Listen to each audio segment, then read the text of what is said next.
Good evening, everybody.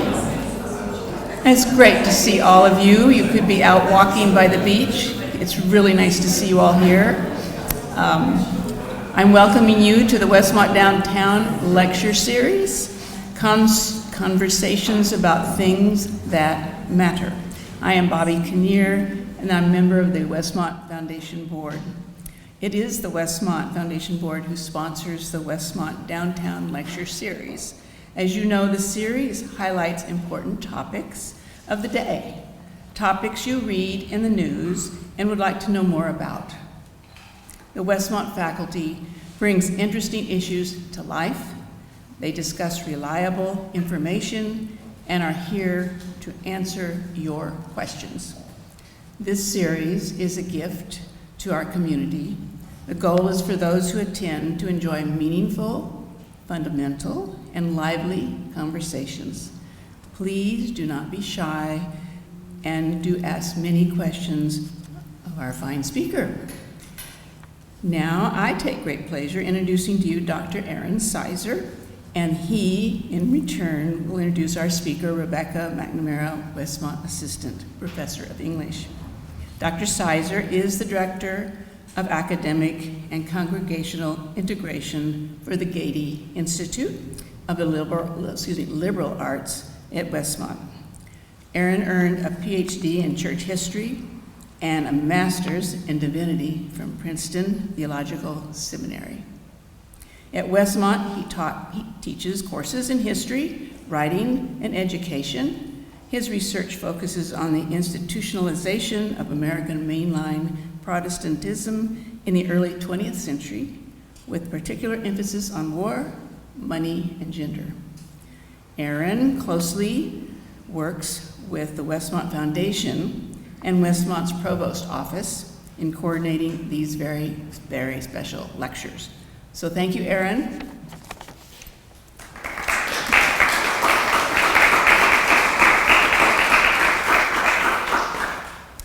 Thank you, Bobby. My name is Aaron Sizer. It is a pleasure to welcome you tonight and a pleasure to have a hand in putting on these lectures for the Gady Institute and the Westmont Foundation. In a former life, a few decades ago now, I was a Westmont English major. It was a beautiful experience to deeply study the literature of the British Isles and America and to explore written and spoken language as one of the fundamental dimensions of human life. But I don't think I imagined then all of the ways that the study of English could illumine the world and our experience in it.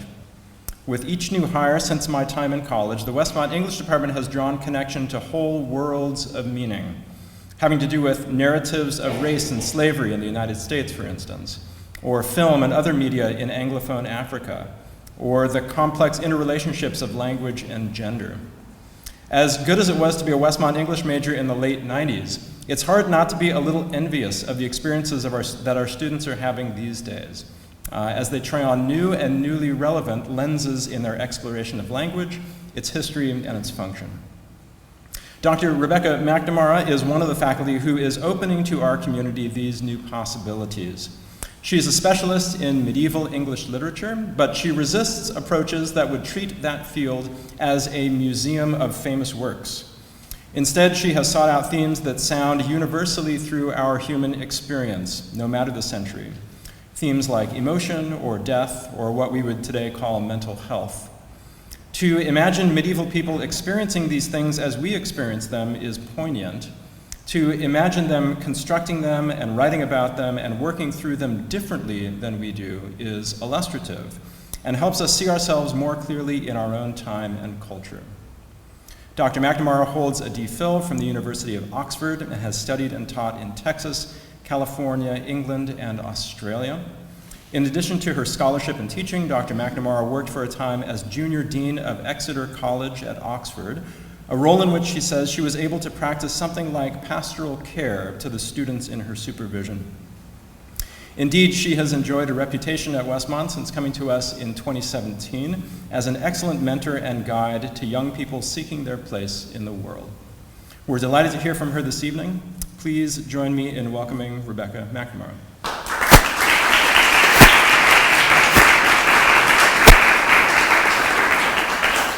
Hi, Thank you, Dr. Sizer, for that very nice introduction, which I have to say, that is the first time I have ever not had someone say, can you please send me a short bio so that I can introduce you? Aaron did all that research himself and put that together. I contributed none of that. So he left out all the not so great parts, I guess.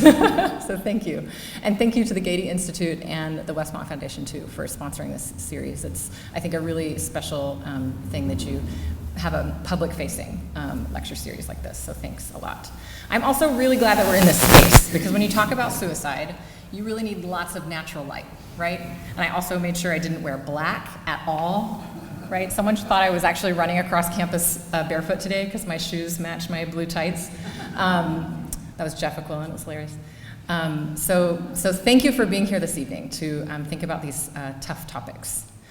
So clearly you can tell by my title, but just to emphasize with a content warning that I will be discussing suicide at length this evening. I'll also be touching on some literary narratives of rape. I have some supporting resources here just at the bottom of my first slide that give you the National Suicide and Crisis Lifeline's new number, which is 988. 988. I hope you never have to use it or have anyone that needs to use it in your life, but it is available and it's an incredible resource. They also have a wonderful, really robust website too. So 988 is the National Suicide and Crisis Lifeline. I've also included the RAIN and the NSBRC websites there. So we had originally considered scheduling this talk in September, but my life is crazy, and September was not going to work. But May actually is Mental Health Awareness Month, and so having it just a couple of weeks before that kind of special focus month begins, I think really works well. You've surely sensed the rising popular and political interest in mental health here in the US. And the CDC released a report in February analyzing trends in the 2021 Youth Risk Behavior Survey. The report got a lot of press. You may have seen some headlines about it because of the concerning findings that all teens across the board reported increasing mental health challenges, experiences of violence, and suicidal thoughts and behaviors compared with a decade ago. One of the more worrying statistics was that teen girls in particular showed a 60% increase in seriously attempting suicide, with 1 in 3 reporting serious attempts. The CDC has indicated some various ways that these statistics can be addressed. For example, through fostering school connectedness for teens, quote, so that teens know the people around them care about them, their well-being, and their success, end quote, and by helping teens connect to their classmates and communities. Many communities, companies, levels of government are already working on ways to more effectively improve mental health and reduce suicidality across populations. As I mentioned, the National Suicide Crisis Lifeline was overhauled just last year to the new 988 phone number. And I listened to a Grand Rounds talk by Dr. Miriam Delphin-Rittman, who is the Assistant Secretary for Mental Health and Human Services and the Administrator for Substance Abuse and Mental Health Administration for the US.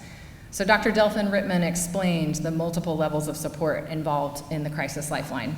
It's not just a national centralized effort, but includes hyper-local, community-based groups that inform the messaging for and raising the profile of and increasing access to the Crisis Lifeline.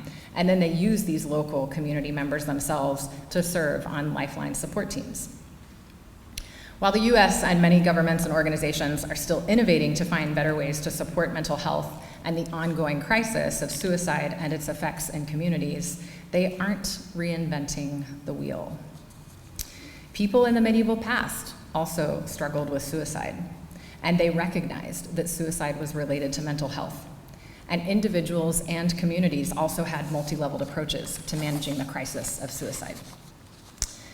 So today, as a way of reinforcing attention to this very present, urgent, local topic, an issue in our own communities, I'm going to look back to consider the cultures of care around suicidality and suicide that we see in late medieval England. I've worked on suicide in medieval Europe, and particularly the 13th to 15th centuries in England, for about 12 years now. Why, you might ask? It's a very niche topic. And when you're kind of making your way as a young scholar, as an academic, you want to try to find places where you can push the frontiers of research, where you can explore new areas or do something different that hasn't been done before. So because there are not many people who work in this area, there's a lot to explore. And I also think there are a lot of conversations to be had here between the past and the present, which is always something that I'm interested in when I teach literature, history, medieval history. I'm always trying to kind of tie it to things that will sort of interest my students in the present, things that are relevant to them. So this focus on medieval suicidality started as a project for my postdoctoral fellowship with the Australian Research Council's Centre of Excellence for the History of Emotions. I held this postdoc for 3 years in Sydney, and I had a very generous research budget to spend a few months in England each year doing archival research. Initially, I created a database by trawling through historical records to find cases of suicide from medieval English coroners' rolls and crown records to see what kind of patterns might emerge.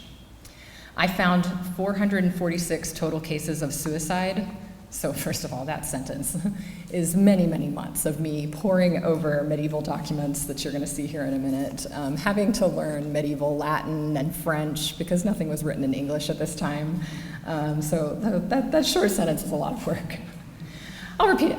I found 446 total cases of suicide. I also had to learn a database language in these records dating from 1200 to 1426.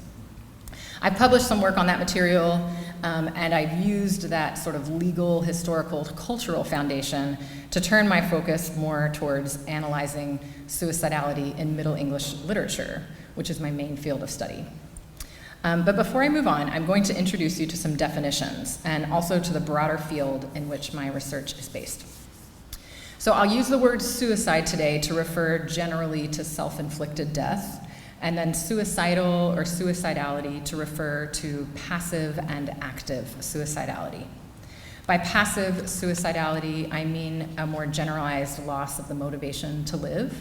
And by active suicidality, I mean the loss of the motivation to live alongside a more active plan for how to end one's life. While it might seem anachronistic to use such terms, they do help me to map out some of what we see in the medieval past. And in fact, though self-inflicted death was clearly practiced in medieval England and also appears with startling frequency in literary narratives, there was not yet a common word for it. So all the language we're using around this issue is anachronistic. The word suicide didn't come into regular usage in either Latin or English until the 17th century, so we're way off here. In the medieval legal records, the Latin phrase felonia de se ipso, which roughly translates to felony of the self, was the legal ruling for a death by suicide. You can see here in the left-hand margins of these records. I don't know what it's not. This says fellow de se, and this says fe de se, fellow de se. So these are the kinds of records I would be trawling through. They come in rolls, like a paper towel roll, that might be like this round, and you have to unroll it and then go through the whole thing. So that's fun. So you can see fellow de se is the legal term for suicide. Sometimes I would find suicides that had been mislabeled for one reason or another as infortunium, or accident. And then in literary text, death by suicide could be referred to as dying by one's own hand, turning against oneself, or even more euphemistically as dying by sorrow or distress. The legal term felonia de se gives you an indication of the legal ramifications of death by suicide during this time. It was considered a felony against the crown. Specifically, it was considered self-murder of one of the crown's subjects. So, just as in a murder ruling, a person's goods and chattels were confiscated by the crown, as was the value of the object that caused the death, which was called the deodand. Very interesting backstory there. You're going to value a piece of rope or a knife, sometimes the amount of water in a well. So the value of the deodand, along with goods and chattels, were confiscated by the crown through local coroners and sheriffs. In terms of Christian belief and practice, suicide was a sin and a taboo, and those who died by suicide were not allowed to be buried in consecrated grounds. But despite the seemingly harsh attitudes suggested by the legal and religious systems that would consider suicide a crime and a sin, care for those experiencing suicidality and care for the families of those affected by suicide was both imagined and practiced during this time. Okay, now to think about my approach in terms of research methods. I'm interested in the emotional life of the medieval past. What, why, where, and how did people feel? What sociocultural, intellectual, spiritual, and material influences, particular to late medieval England, helped to shape emotional life? And in turn, how did that emotional life shape culture? How can literary narratives, art, and historical records tell us about the emotional life of late medieval England? These questions are informed by the history of emotions, an interdisciplinary field of research that's now about 20 years old, made of scholars working in history, literature, music, art, medicine, psychology, and more. Some key claims in the history of emotions are that emotions are culturally and temporally embedded, geographically as well, and also embodied. I have a quote here by the historian, this was my slide to show you when I was talking about Christian views of suicide as sin. Sorry, I missed that one. We've got Judas and Herod, and then Dante's Wood of the Suicides. Okay, so this is a quote by Monique Scheer, an historian, that shows her using Bourdieu's practice theory to think about how, I'm just going to quote this last phrase here, emotional arousals that seem to be purely physical are actually deeply socialized. So I'm in conversation with an interdisciplinary community of scholars working to show that feelings have a past, that they affect history, and that they are sociocultural as well as embodied. Okay, so turning now back to that database that I made of 446 records of suicide in medieval England. While very few of those legal records actually mention details about the causes of suicide, I did find a significant number of cases that contextualize the death in terms of bodily health. Some 50 cases of the 446 mention mental or physical sickness, and that was by far the most common descriptor in these deaths, with the second most common contextual detail being something like criminal activity, such as theft or murder, and that was only mentioned in 28 cases. So you can see here that these two records have a brief mention of ill health. The top one here is a 1293 Northumberland heir record that tells us that Thomas, son of Hughtred de Hawkill, was sick of a certain infirmity called the fever, through which anguish he fell into a frenzy and pulled out his knife and struck himself in the chest so that the next day he died. And then below it you see a 1304 Crown Plea record that tells us that Robert the Carter of Claverton killed himself while suffering from an infirmity called hot sickness. And you can tell these records are very short. And so there were only 50 cases out of the 446 that included such contextualizing detail containing some mention of sickness or suffering. What these records that mention sickness indicate is that the issue of bodily health was understood as a possible context for suicide. And I've argued elsewhere that sickness could be understood as an explanation for suicide. And I also have argued that these records point to the interconnection of emotions and physical and mental bodily health during this time. And this was an interconnection that was theorized in medieval England at the level of scholastic medicine, theology, religious devotion and practice, and in lay or unlearned conceptions of the human body. I don't have time to go into much detail about this interconnection of bodily health and emotions. I'll just touch on it here. But this is a quick manuscript image of a very widely distributed 13th century Latin encyclopedic text by Bartholomeus Anglicus. Translated into English, the title is On the Properties of Things, and it included chapters on human anatomy and health. It was translated into many vernacular languages in the 14th and 15th centuries, including a popular Middle English translation by John Trevisa at the end of the 14th century.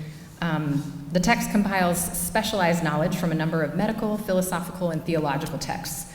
So in this image here, you see a depiction of the elements and humors that were understood to compose and have an effect on the human body.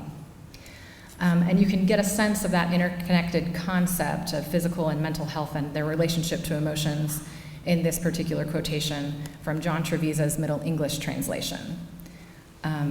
For wrath maketh the pulse swift and strong and thick, and gladness maketh it main. Also dread maketh the pulse swift, inordinate and quacking, and so doth sorrow, and so of other passions. Okay, so for wrath or anger makes the pulse swift, strong, and thick. Gladness makes it mean, right, median, average. And fear or dread makes the pulse swift, inordinate, and quaking, and so does sorrow, and so of the other passions.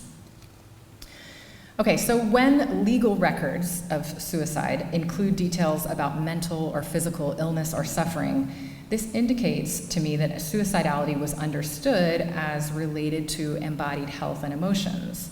And the legal records actually seem to use embodied suffering as a way to both explain suicide and, I think, to excuse mitigating actions for a person who's died by suicide, or, as I'll show you in a few minutes, kind of mitigating ameliorative actions towards the family of someone whose family member has died by suicide.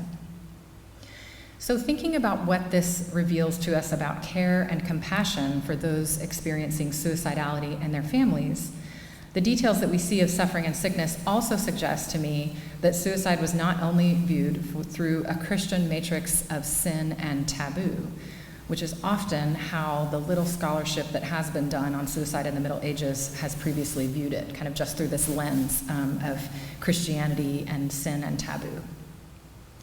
So thinking about suicide and suicidality beyond the categories of sin or criminality points to the possibility that suicidality could be addressed by people other than the suicidal person themselves or the clergy charged with care of that person's soul.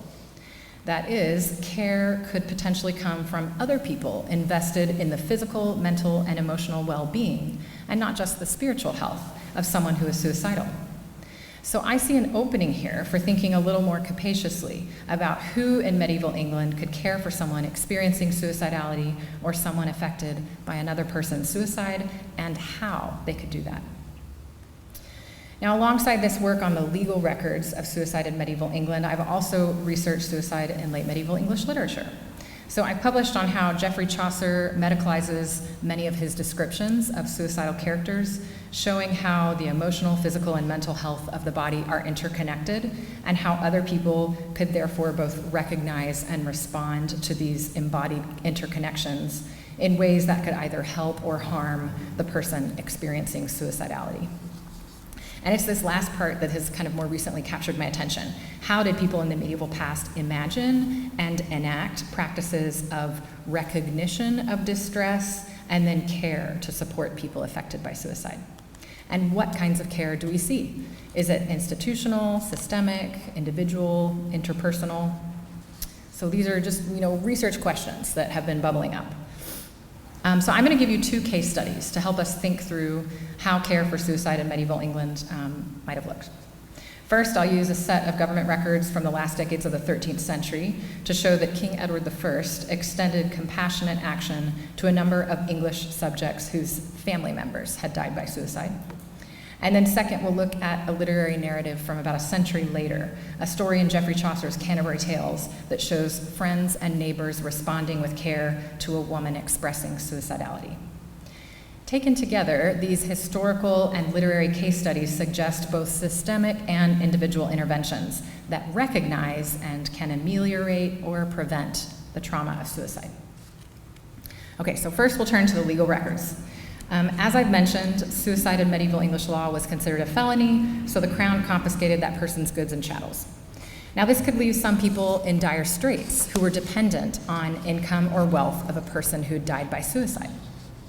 I found a set of 24 crown writs from the reign of Edward I, that's 1272 to 1307, that point to the financial difficulties facing some women who became impoverished by the confiscation of goods and chattels and the loss of a husband's or a father's future earnings.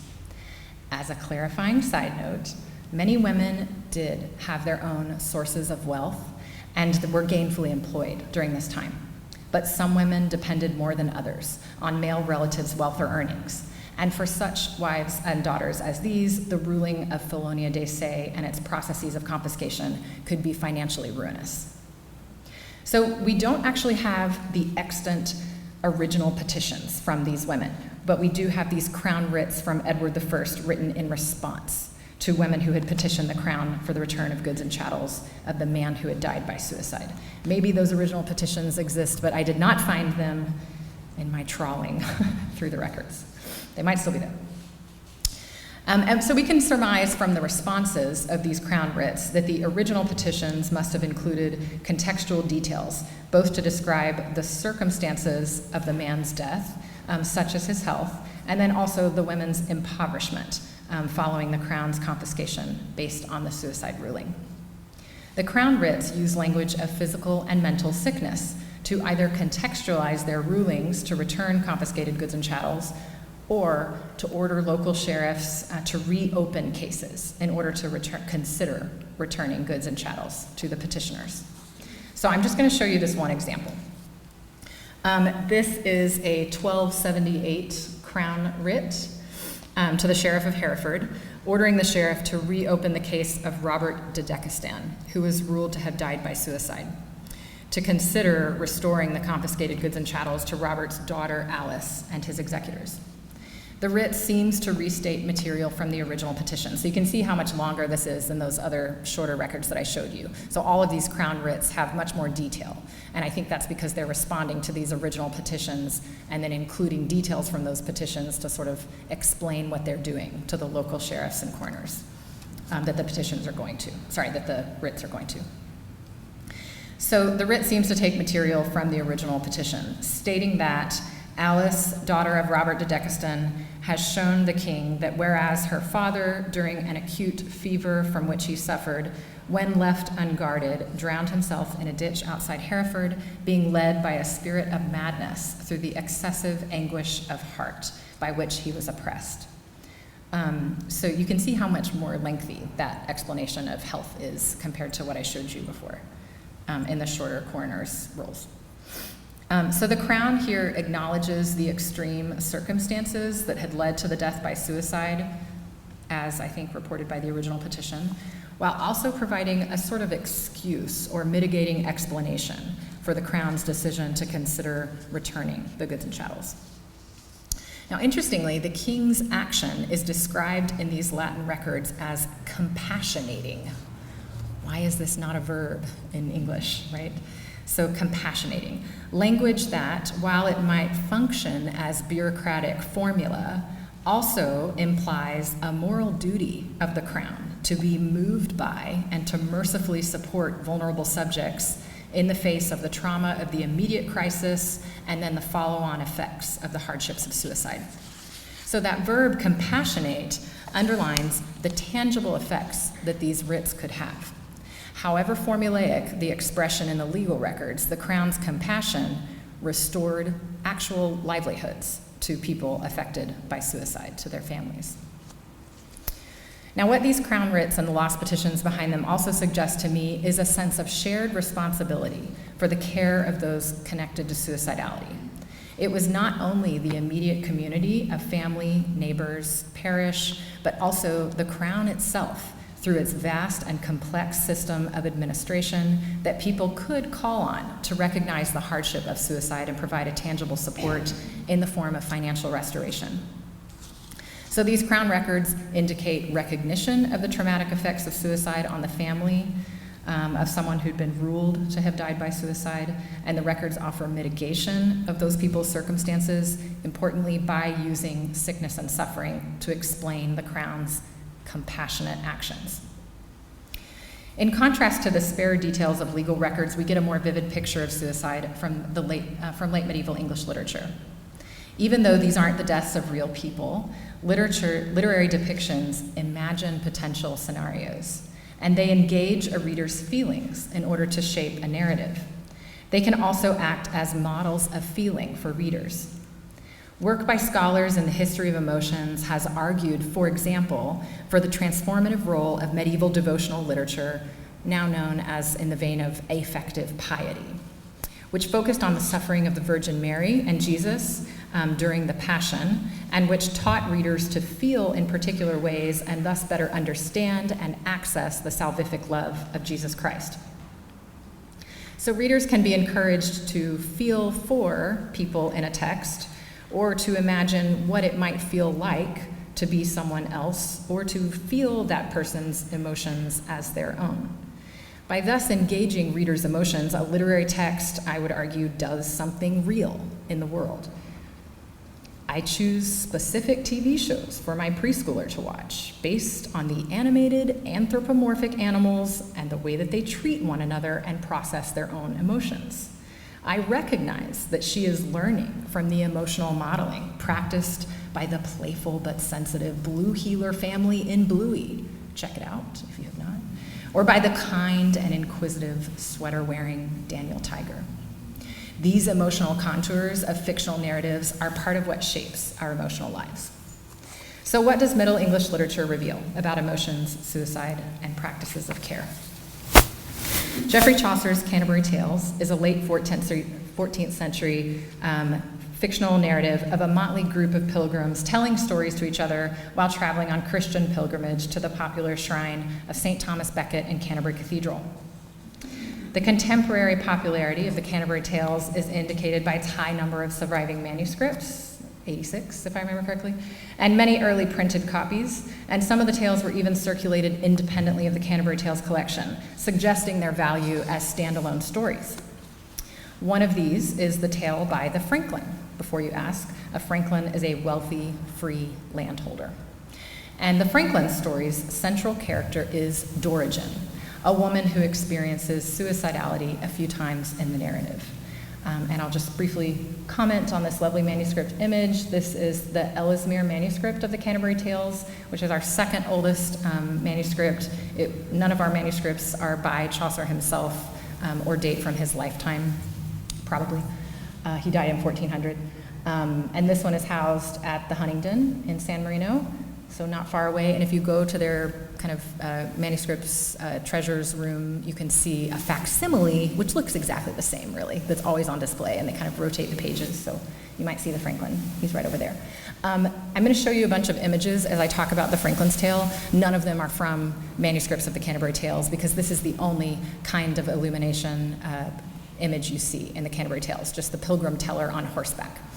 So I'm going to show you some images from similar kinds of stories that depict sort of things as we might imagine how they would have looked. Okay, so the Franklin's Tale is set in medieval France, and it tells us that Dorigen first descends into deep heaviness when her newly wedded husband, the noble knight Arviragus, remember his name, Arviragus, because there's going to be another similar name. So Arviragus sounds like asparagus, okay? So he sailed away to England for 2 years to win honor through feats of arms after you are newly married, apparently. That's what you do. So Dorigen's friends recognize her heavy state, and they do their best to comfort her. Her friends which that knew her heavy thought comfort her in all that they ever may. So her friends know her heavy thoughts, and they try to comfort her however they can. So what this means from a narrative perspective is that the story is not only just describing Dorigen's heaviness through the third-person narrator, which we can think of as the Franklin who's telling the tale, but it's also actively depicting, it's not just telling, but showing her friends recognizing and responding to her emotional distress. And this has the effect of amplifying her heaviness for the reader, and we also see her emotional state as embedded within a social group. Right? Dorigen's heaviness doesn't just affect herself, it affects those around her. Dorigen's friends comfort her, warning that she is slaying herself without cause. The text tells us that their consolation works on her like the slow engraving of imprinting on a stone, as these friends eventually assuage her sorrow. So long han they comforted her till she receiveth hath be hope and be reason, the imprinting of her consolation, through which her great sorrow gan assuage. She may not always duren in such rage. Okay, so they've comforted her for so long until she has received by hope and reason the imprinting of their consolation, through which her great sorrow began to diminish, to lessen, because she may not always endure in such rage, which we might think kind of an angry, hard, heavy passion. So one of the strategies for her care is that they persuade her to join them for clifftop walks overlooking the ocean. Sounds lovely. But she becomes afraid of the black rocks below. They set her into an existential questioning based on Boethian philosophy about the existence of evil. Why does evil exist at all? That's what these black rocks represent to her. And they also make her fear that the rocks could hurt her husband on his journey home. He could be dashed against them like so many other seafarers are. Her friends recognize her distress on the clifftop. Her friends saw that it was no disport to roam and be the sea, but discomfort. So they see it's not happy for her to do this, but it's a discomfort. Okay? So they instead take her to other pleasant places to dance and play games. Check that out, medieval party. Okay, so what I find remarkable here is the depiction of the friends' attentiveness to Dorigen. Again, the narrative is not only concerned with telling us about Dorigen's experience, but it's also showing it by pointing us to her friends' recognition of and investment in her emotional state. They are, through trial and error, trying to find ways to help their friend out of a sorrow so deep that the text tells us, "Or elles had the sorrow her heart slain." The sorrow would have slain her heart. It would have killed her. They want to prevent Dorigen's death and help restore Dorigen to a previously happy emotional state. And this is not the only place in the Franklin's Tale where other characters recognize and try to rectify Dorigen's emotional heaviness. Enter Aurelius, not asparagus, Arvaragus, Aurelius, okay? At first glance, he is a foil to Dorigen's husband's Arvaragus and set up as a rival lover. But I'm interested in the way that he's depicted as responding to her emotional state. So seeing as the clifftop walks were no longer working, her friends also take her to parties to try to assuage her heaviness. At one of these garden revels, Dorigen has a polite conversation with her neighbor, Aurelius, a young, lusty squire who, unbeknownst to Dorigen, has been in love with her for 2 years. This is not uncommon in literature this period. When he admits his love for her, she immediately turns him down, saying that she will never be an untrue wife. By the God that gave me soul and lief, ne shall I never been untrue wife in word ne work, as far as I have wit. I will be his, to whom that I am knit. So by the God that gave me soul and life, I will never be an untrue life. And I can't really replicate in modern English the amount of negatives that are going on here. Never, never, ever will I be an untrue wife. In word nor in work, as far as I have wit, I will be his to whom I am knit. That is her husband, Arvaragus. But then Dorigen playfully, in play, the text says, makes a rash promise. She jokingly pledges that if Aurelius can remove all of those black rocks on the shore of the entire country, she will love him. Then will I love you best of any man, have hear me truth in all that ever I can. Then will I love you best of anyone, any man, have hear my truth. Trutha, that truth is so potent at this time. It means many things. Have here my word, my truth, my identification of myself with truth in all that I ever can. Aurelius recognizes this as what it is, a rash promise, an impossibility. Madame Codhe, this were an impossible, and impossible there is actually a very technical term in philosophy and rhetoric. It's not going to happen. And he goes away despondent. There's no way to win her love. However, 2 years later, with the help of his brother and a magician from Orleans, Aurelius actually seems to make the rocks disappear, and he announces his accomplishment to Dorigen, reminding her of her promise. In min hand your truth pleiten ye to love me best, God woot ye said so. In my hand you plighted your truth to me. And I cannot emphasize enough what this language means. So not only is he reminding her of the truth, but you plighted your truth, which is quite a technical term, and you did it with your hand. You shook on it, okay? And God knows you said so. Dorigen is stunned. She's caught in a trap, the text says. She thought this was impossible. As she wrestles with what to do alone at home, she cries out to Fortune, lamenting her impossible decision, death or dishonor. She must shame her body by having sex unwillingly with a man who isn't her husband, or break her promise to Aurelius and thus know herself to be false. Within the cultural and literary matrices of impossible standards of feminine virtue that are operating in this text, Dorigen's only solution seems to be death by suicide. In this decision, Dorigen claims she is not alone. And in her lament to Fortune, she names dozens of women from classical literature, including, for example, the well-known suicide of Lucretia, who have faced a similar impasse related to rape and dishonor and have chosen to die by suicide. This is a later depiction of Lucretia's suicide in a different sort of text. She's ubiquitous, as are some of the others that she mentions. Throughout her lament and at its end, Dorigen resolves that she will also die by suicide. What should I more examples hereof sayn, since that so many had themselves slain, well rather than they would defooled be? I will conclude that it is better for me to slain myself than been defooled thus. So what more examples should I hereof tell, since so many have slain themselves rather than be defouled? I will conclude that it is best for me to slay myself than to thus be defouled. Dorigen's catalog of women showcases the classical literary knowledge of the Franklin as tellteller and of Chaucer as author, but the list of wronged women is not only a rhetorical flourish, for it's also designed with feeling. It's addressed as a prayer over 100 lines to the female goddess Fortune, and it reads like a medieval Me Too social media thread. It infuses further compassion into the text by heightening readers' empathy for Dorigen in the depths of her desperation.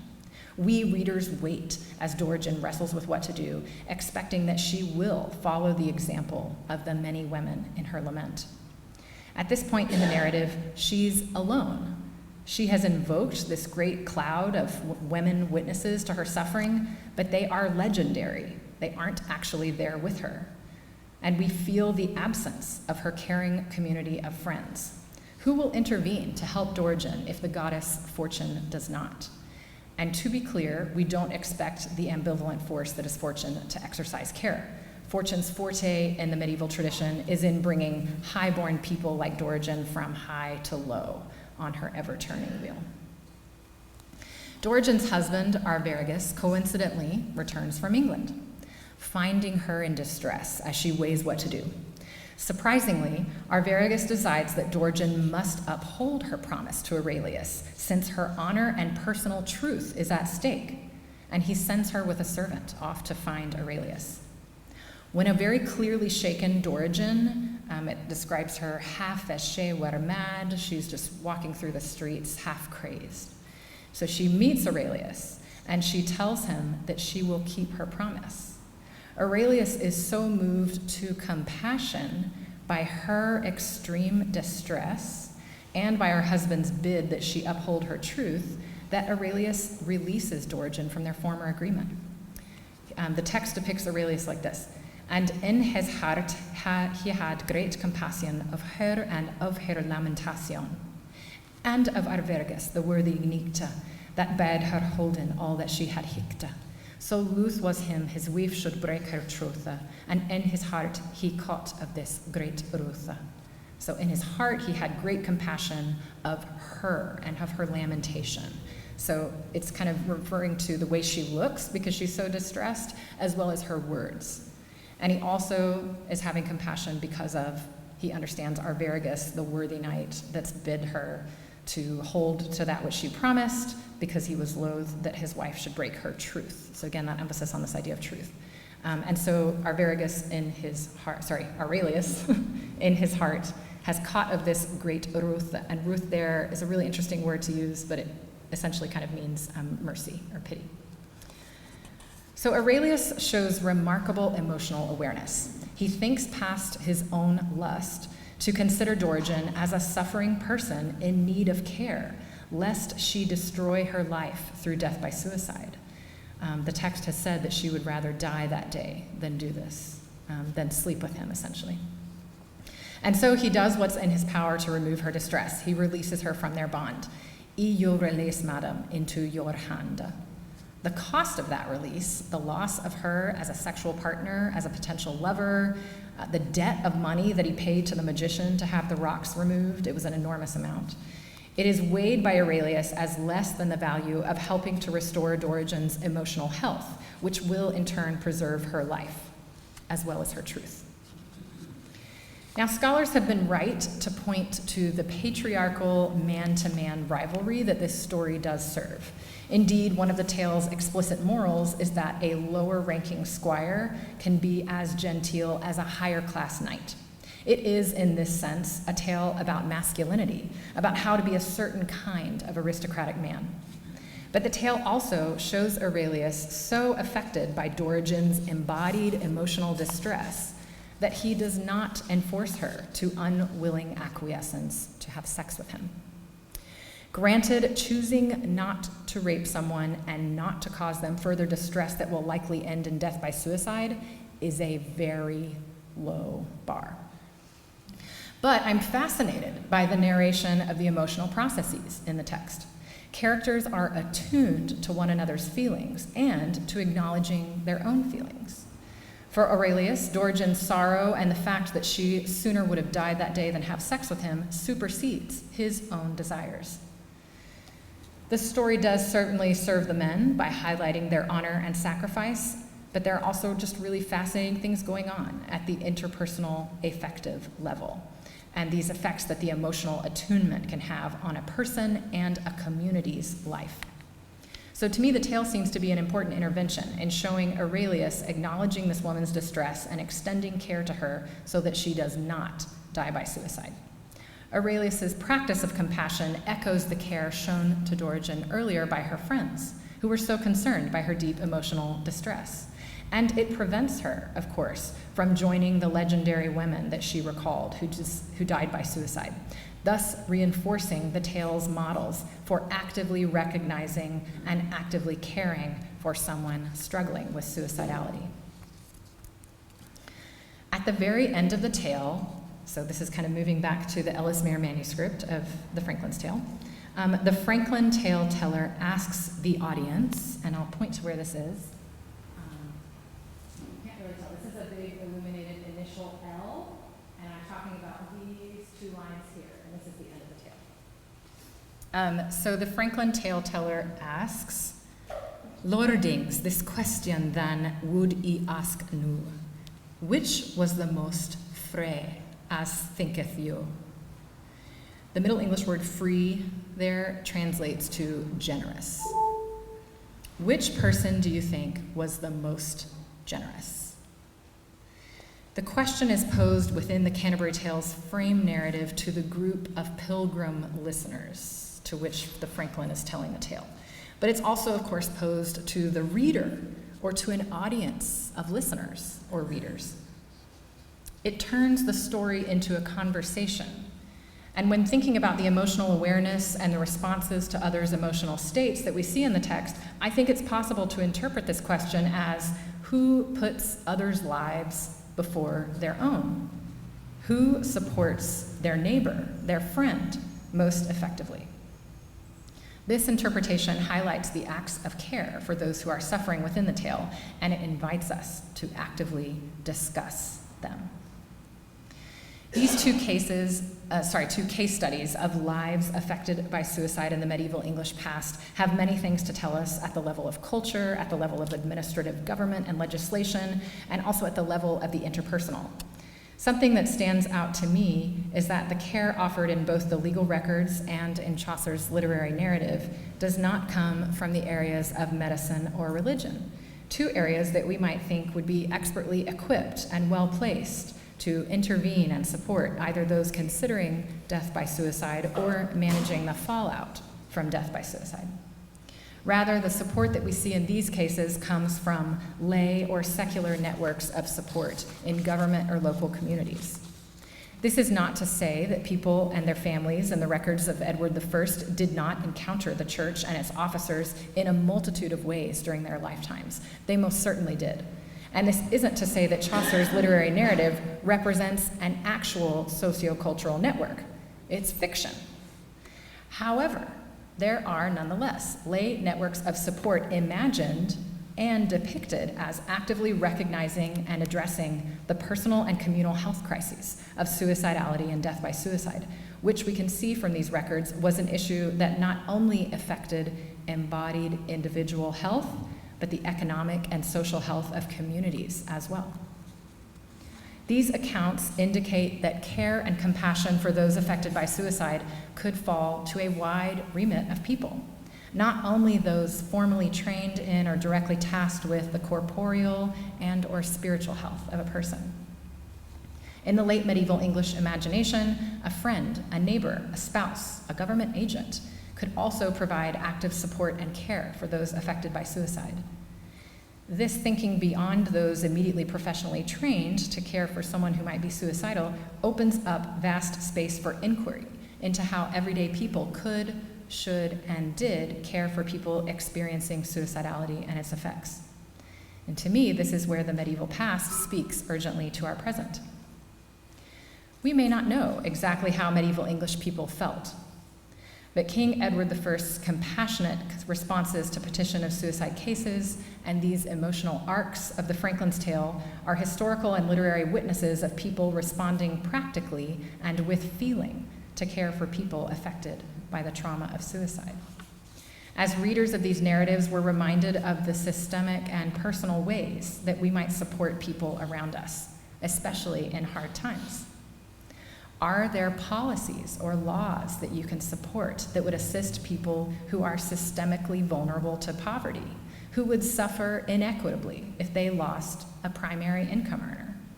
Are there people in your life, a family member, friend, coworker, whom you can recognize and acknowledge as distressed and to whom you can extend care and compassion? While each of these areas of intervention is different in scale and approach, all invite a level of emotional awareness to the needs of the people around us. And indeed, recognizing that someone does not seem okay emotionally is a great place to start. Taking a cue from Dorigen's friends, one of the most meaningful ways that we can act is to recognize people that are struggling, acknowledge rather than ignore that struggle, and to ask one another, are you okay? When I worked as a postdoc in Sydney, Australia had just recently launched Are You Okay Day. This is an Are You Okay? ? Are You Okay Day. So it's a special day in September, which is Suicide Awareness Month, but it's also a year-round national effort designed to address some of the leading populations that experience suicidality, encouraging not just licensed professionals, but everyday people to first notice when people around them seem to be struggling, and then develop a sense of comfort and language to use to check in with people. Research indicates that such a seemingly minor intervention as asking, are you okay, showing them that you see them and that you care, is a preventative measure that mitigates suicidality. And that messaging can be even more effective when it comes from people within a person's community. By attuning ourselves to the emotions of those around us, we open up opportunities to care for one another, and we might even save a life. Thank you.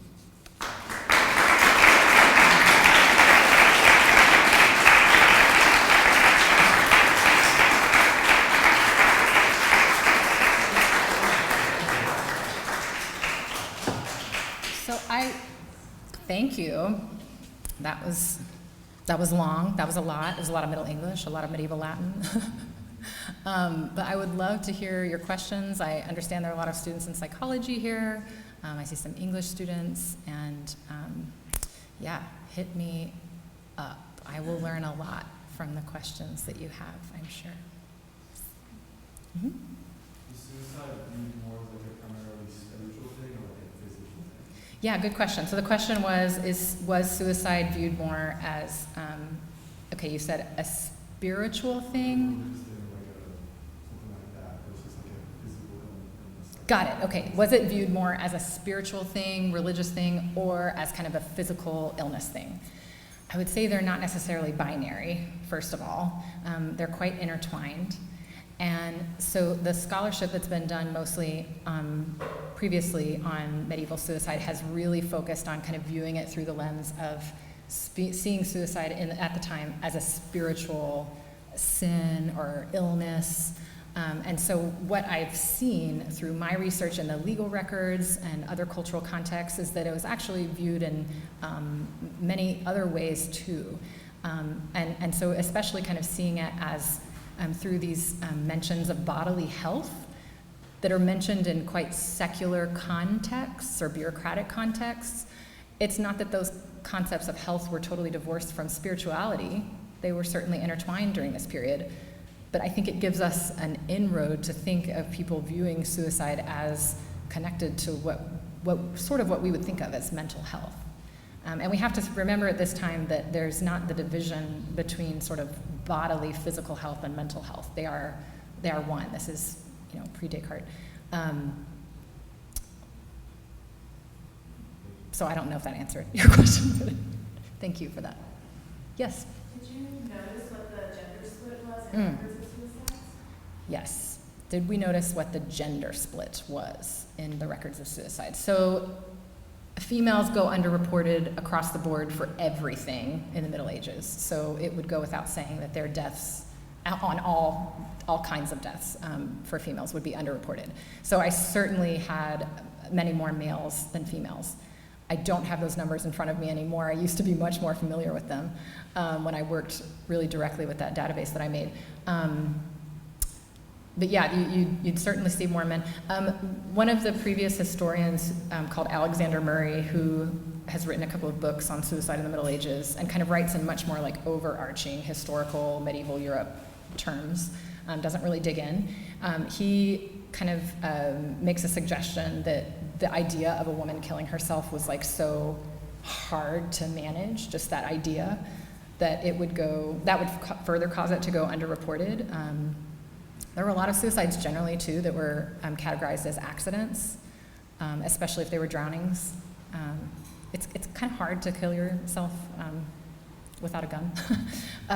So drownings would often be referred to as accidents that might have been suicides. Yes? In your research, do you notice any patterns or similarities with age groups or classes of status? Yeah, okay, it's a good question. And that's kind of probably related to the gender question too. So the question was, in the research, did I notice patterns related to age groups, right?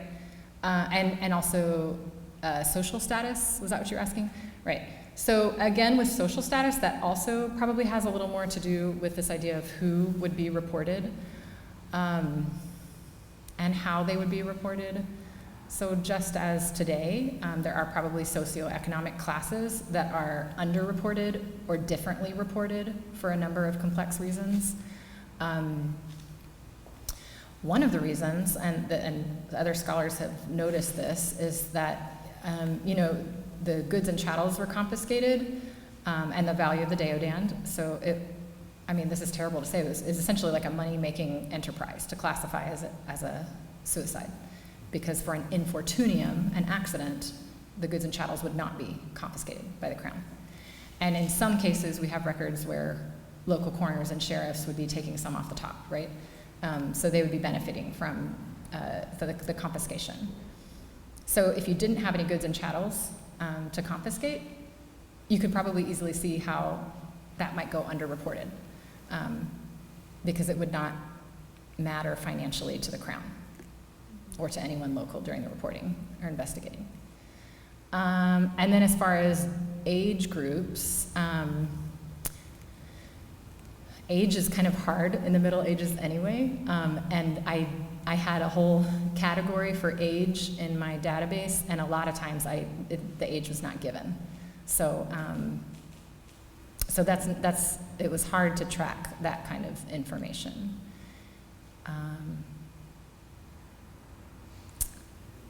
Yeah.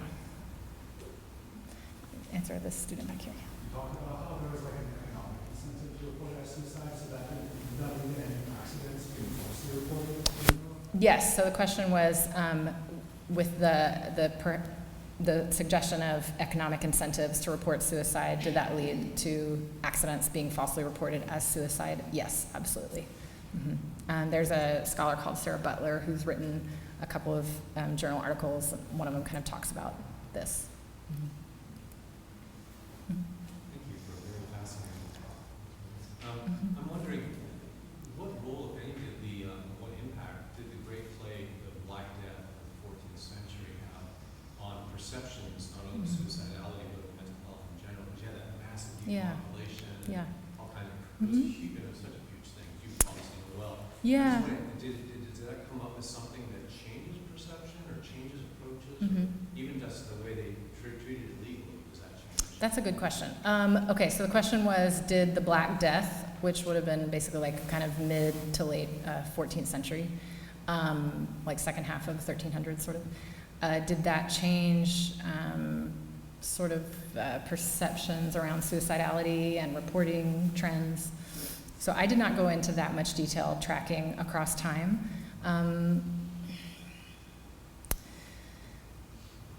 And some of that is because, reporting would have shifted during and after the Black Death of deaths more generally.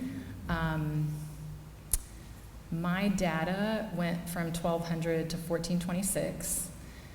So I feel like I would have had to probably have a further range to do a little more meaningful thinking about that. That's not something I really worked into any of my looking at patterns or anything. As far as how the Black Death affected kind of thought around death or suicide perhaps more generally. And I was talking with Ms. Kinnear before the talk about this. There were researchers in the past that suggested that the Black Death might have, desensitized people to death or to certain kinds of death. But then there's certainly what I see in the records and the literary narratives too is that there's still very much a sensitization to death and to suicide. So I don't think I have a great answer for this question. And to me it would also be probably really tacked to regional experiences of suicide. This person, Sarah Butler, who's written a few articles on suicide, has done a couple of like really hyper local community studies and looked at really interesting ideas such as like who was the local saint for this particular village and how were like a couple of their miracles were related to suicide, which meant that the entire community actually had a slightly different sort of experience or attitude around the idea of suicide than neighboring communities, and how does that play out in like stories of suicide or recordings of suicide in those communities. And I would think that actually maybe tracking the Black Death a little more locally would be really interesting to kind of look at more local narratives. Are you familiar with Ben Smith's book, Arts of Dying, Literature, Infinitude, and Medieval England? Yes. I mean, that deals with, Vance is a Westmont graduate, that is focused on the Black Death. I don't know if he gets into suicide. Yeah, I don't remember if he does either. And you're reminding me, thinking about the idea of the art of dying. I mean, there's actually a lot of sort of innovation going on around the very end of my data, like the start of the 15th century, essentially, especially with the art of dying, which is a genre, the ars moriendi, which started out as clerical tracts teaching clergy how to essentially manage people who were dying so that they would die well and their souls wouldn't have to spend as much time in purgatory and go straighter to heaven. And they became more popularized texts that were distributed amongst the laity as well. So the whole kind of teaching around how to compose oneself around the idea of death and prepare your soul to die at any moment, and the whole memento mori kind of tradition to remember death, and why you needed to do that, so your soul would be clean at any moment. And that was related to the Black Death, because they saw people around them dying more readily, so you needed to be prepared. So there's some innovation going on at the end of my data range, and again, people have done work on suicide in the early modern period that might kind of track a little more of these innovations that, and how they play out culturally. The preface to Vance's book talks about the suicide of a colleague and talks about his own suicide attempt. And the irony of writing this book about dying, which leads me to the question, are you okay? Oh, Paul, that's so kind of you. The question was, am I okay? I am well. You know, when I started this research, I had just done a PhD, which is not easy.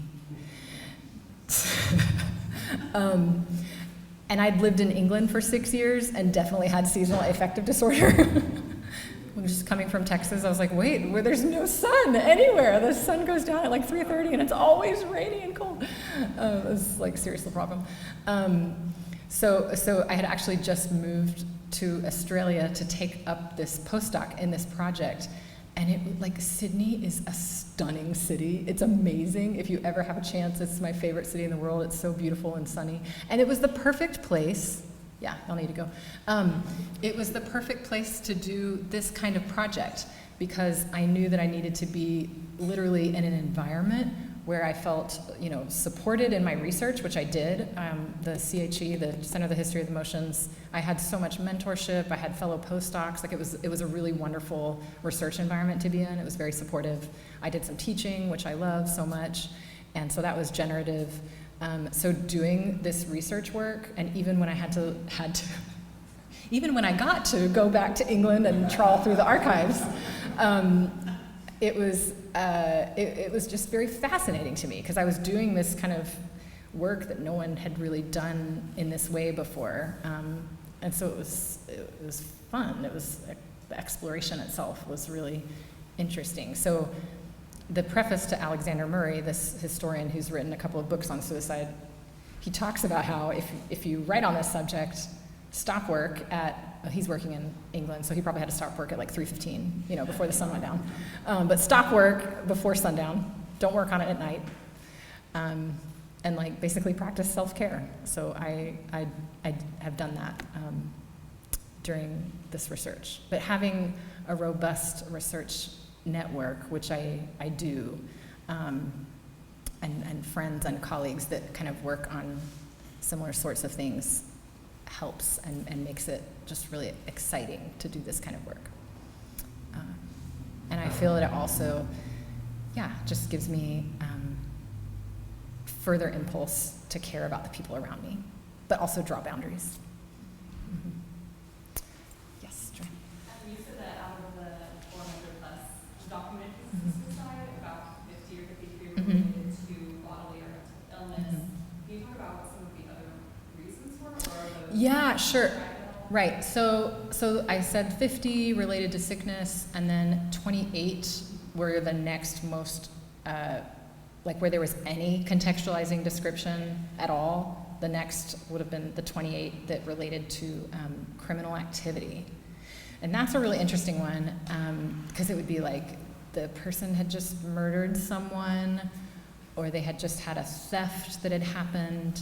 And some of them clearly seem, they probably are murders that were framed to look like suicide or persuaded to look like suicide. And the details are so hard for us to get at from this remove. And then, gosh, I would have to look back at my database to see there would be so sporadic, any other contextualizing details, and not enough to make meaningful patterns at all. I do remember, you know, there was hardly ever anything emotional mentioned in the legal records, but there's one that always still stands out to me where a child had passed away, and so a mother killed herself. And so it references that event as clearly kind of explaining her suicide, and it references the idea of grief. But that's one literally out of 446 where an emotion is mentioned. So So to find emotions then, since I was doing a history of emotions project, I had to think a lot more creatively. Yes?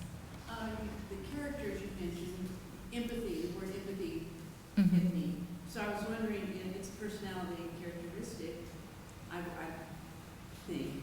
And so did you see, I mean, did they understand what empathy is? Were there words for empathy? Yeah, good question. Well, the idea of compassion gets at that. And that's kind of, I referenced briefly when I was talking about the history of emotions as a field that a lot of work has been done around the devotional movement known as affective piety, kind of in the mid to late Middle Ages. And arguably, there's a scholar named Sarah McNamara who's done she started this work a lot. It kind of identifying within that movement, basically a cultivation of essentially empathy or compassion, and she argues that it's quite feminized, like it's gendered in a very womanly way, even though many male theologians and clerics also participated in the formation of this cultivation. And this is part of thinking about the idea of the history of emotions, right? That there are particular times and places and cultures and events and reasons that these particular emotional dispositions are kind of, if not created, then emphasized and used for particular purposes. So certainly, I mean, from what I see in the Franklin's Tale, there is empathy, right?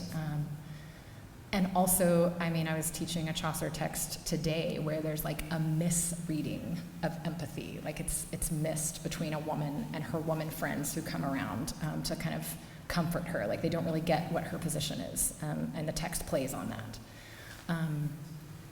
So yeah, I think they had empathy, but the word empathy did not exist. I really like your Middle English accent. It's beautiful. Well, we don't know how it really sounded, but that's how we assume. Take my classes because I teach Middle English by using Journey's Don't Stop Believin'. I make the students say it in Middle English, the lyrics. Mm-hmm. Yup. Mm-hmm. It seems like we were pretty impressed with like Edward the First respond to that writ. Just kind of this like unpopularly sympathetic attitude. I was wondering, like, socially, what would a family member of somebody who committed suicide, like, how would be treated? Would it have any backlash? Yeah, good question. Okay, so the question was kind of, thinking about the Edward I crown writs and how those crown writs treated the suicide families affected by suicide. How might families generally be treated socially, culturally, who had had a family member die by suicide?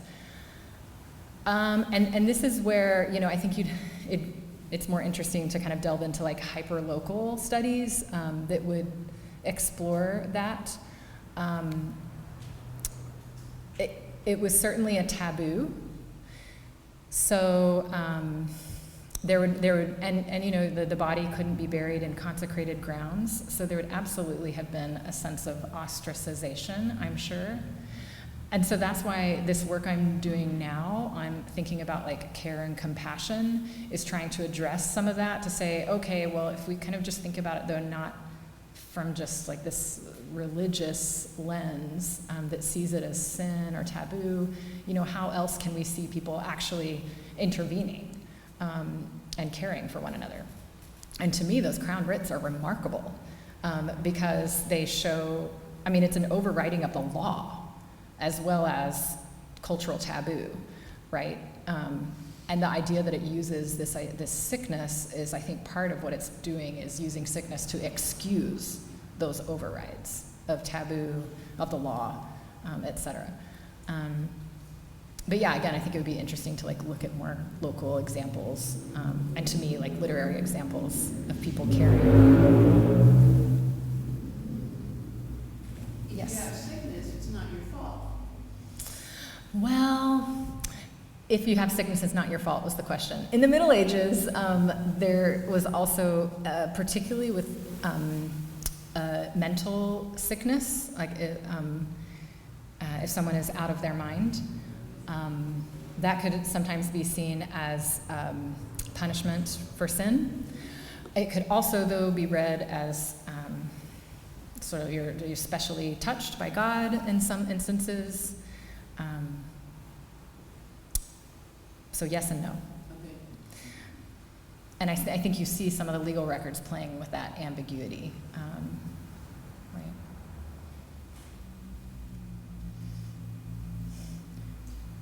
You guys have been a wonderful audience. Thank you so much for coming. It's been a pleasure.